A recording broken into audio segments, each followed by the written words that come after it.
ಬೇನಾಮಿ ಆಸ್ತಿ ಮಾಡೋ ಅನುಭವಿಸ್ಬಿಟ್ಟಿದ್ರು. ಏನು ನನ್ನ ಮಕ್ಕಳು ಅಂತ ಅವ್ರಿಗೆ ಮಾಡಿದೆ, ಅವರೇ 90% ತಗೊಂಡ್ಬಿಟ್ರು. ಯಾರು ಗೊತ್ತಾ ಅವರು? ಬಿಚ್ಚಿ ಹೇಳ್ಬೇಕಲ್ಲ ಅಪ್ಪಾಜಿಯವರೇ, ನೀವು ಬಿಚ್ಚಿ ಹೇಳಲ್ಲ, ನಾನು ಹೇಳ್ತೀನಿ ಕೇಳಿ. ಉಳುವವನೇ ಒಡೆಯ ಕಾನೂನು ಬಂತು. ಕಾಂಗ್ರೆಸ್ ಪಕ್ಷದ ಮಹಾನ್ ನಾಯಕ ದೇವರಾಜ್ ಅರಸು ಅದೇ ಪಕ್ಷದಲ್ಲಿ ಇದ್ದಾರೆ, ಅದೇ ಪಕ್ಷದ ನಾಯಕ. ಸತ್ಯ ಹೇಳಿ. ಅವಾಗ ಉಳುವವನೇ ಒಡೆಯ ಬಂದಾಗ ಏನ್ ಮಾಡಿದ್ರು ಗೊತ್ತಾ ಇವರು? ಅಂದ್ರೆ ಬಿಟ್ಕೊಡ್ಬೇಕಾಗಿತ್ತು, ಬಿಟ್ಕೊಟ್ಟವ್ರೆ. ನಾನು ದಾನ ಮಾಡಿದ್ವಿ ಅಂತ ಹೇಳಿದ್ರು. ಪಾಪ ಜನಕ್ಕೆ ಗೊತ್ತಿಲ್ಲ, ಅಲ್ಲೆಲ್ಲ ಮುಗ್ದವ್ರ ಜನ, ಅವ್ರಿಗೇನು ಗೊತ್ತು?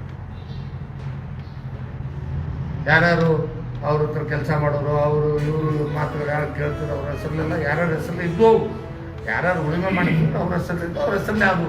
ಅವ್ರಿಗೆಲ್ಲ ಏನು ಹೇಳಿದ್ರು ಇವರು? ನಾನು ಬಿಟ್ಕೊಟ್ಟಿದ್ದೀನಿ.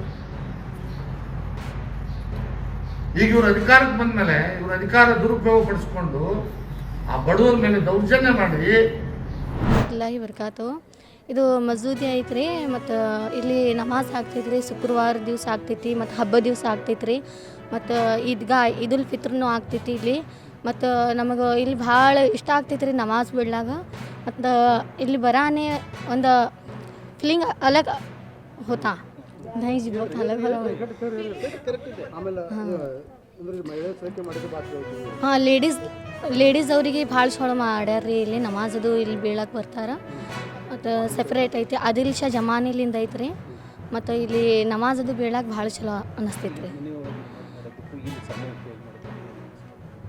ಮನ್ಯಾಗ ಇದು ಆಗಂಗಿಲ್ಲ ರೀ. ಮಸೂದಿನ್ಯಾಗ ಬಂದು ಕಿಸಿ ನಮಾಜ್ ಮಾಡಿದೆ ಅಂದ್ರೆ ಭಾಳ ಇಷ್ಟ ಆಗ್ತೈತ್ರಿ, ಸುಕೂನ್ ಹಸ್ತೈತಿ ಸ್ವಲ್ಪ.